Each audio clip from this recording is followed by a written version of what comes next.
Hantar tak SWOT analisis? Tahu, SWOT analisis ni selalunya digunakan di dalam sesebuah organisasi kan. Okay. Kebanyakannya organisasi akan guna SWOT analisis untuk tengok kedudukan mereka sekarang ataupun masa depan. Betul. Tapi hantar tak kata SWOT analisis ni kita boleh guna pakai untuk analisis diri kita sendiri? Weh, macam tak tahu je.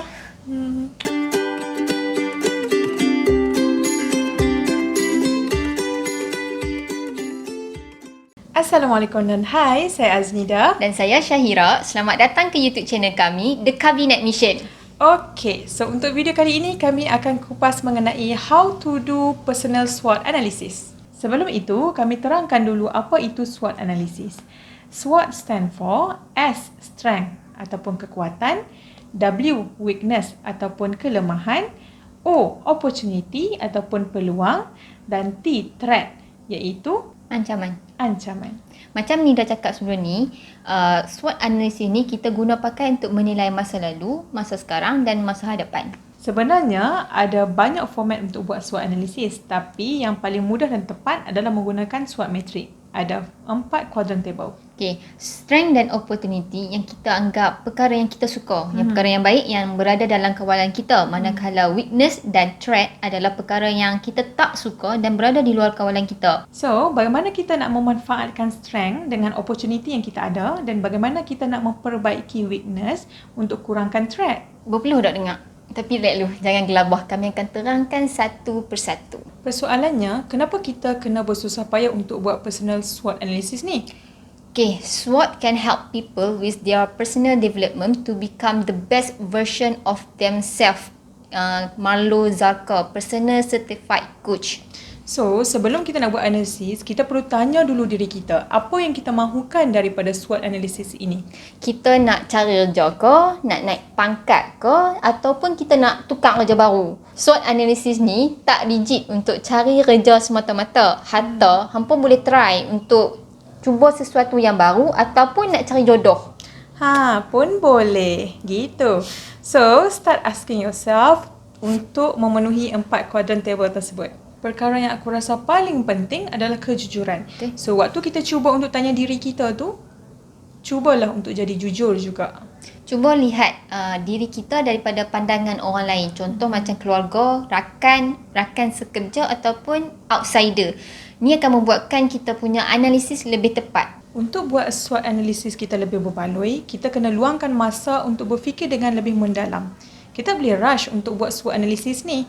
Contohnya hari ni kita berfikir, kemudian esok kita sambung fikir balik. Kadang-kadang ada pertanyaan atau jawapan yang lebih relevan kita akan dapat. It's normal kalau kita buat analisis ni berminggu-minggu sebab kita tak paksa diri kita untuk berfikir.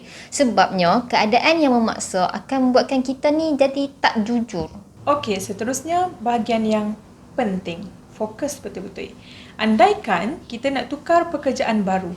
So, mula mengenal pasti strength, kekuatan. Ini adalah kemahiran atau sifat yang membuatkan kita ni berbeza dengan orang lain. Tanya diri kita dengan soalan yang macam ni. Apa kemahiran semula jadi yang kita ada? Apa skill yang kita mahir? Orang kata gifted, natural born with it. Daripada zaman hingusan dah pandai dah buat benda tu. okey, seterusnya weakness ataupun kelemahan. Untuk bahagian ini, kita perlu kenal pasti apakah kelemahan-kelemahan yang perlu kita perbaiki. Contohnya, kita boleh tanya soalan macam ni untuk diri kita. Apa tabiat negatif yang kita ada? Apa kelemahan kita yang orang lain nampak? Seterusnya, opportunity, iaitu peluang. Kita cuba lihat faktor luaran yang boleh memanfaatkan kita dalam suatu perkara. Contoh soalan yang kita boleh tanya, bagaimanakah ekonomi kita? Adakah semakin berkembang? Dan adakah industri pekerjaan kita juga semakin berkembang? Akhir sekali kita lihat ancaman. Adakah faktor luaran akan menjejaskan kita punya peluang untuk kita mencapai matlamat kita? Soalan yang kita boleh tanya, adakah industri pekerjaan kita ni nak masih rigid atau nak cuba ubah haluan? Ada tak pesaing yang paling kuat dalam kita punya industri? Ingat, sepanjang sesi ini kita perlu bersikap lebih objektif. Sikap objektif adalah satu sikap yang memisahkan antara fakta dan pendapat peribadi. Dengan demikian, kita mampu menghasilkan satu kesimpulan yang lebih baik. Betul.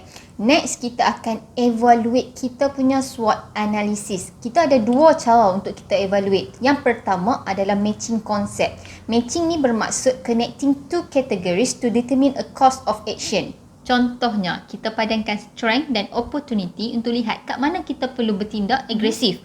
Dan kita padankan weakness dan threat untuk lihat kat mana kita perlu perbaiki. Okay, the second one is convert. Kita tukar yang negatif kepada positif. Contohnya, kita tukar weakness kepada strength dan kita tukar threat kepada opportunity. Once you complete your personal SWOT analysis, it is crucial for you to follow your insight you uncovered. Once you start using your result, track your progress, set up milestone and measurement, and keep working toward them.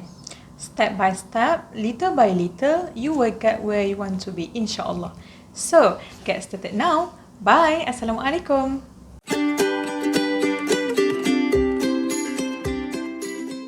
When you start using your result, okay, betul tu pula.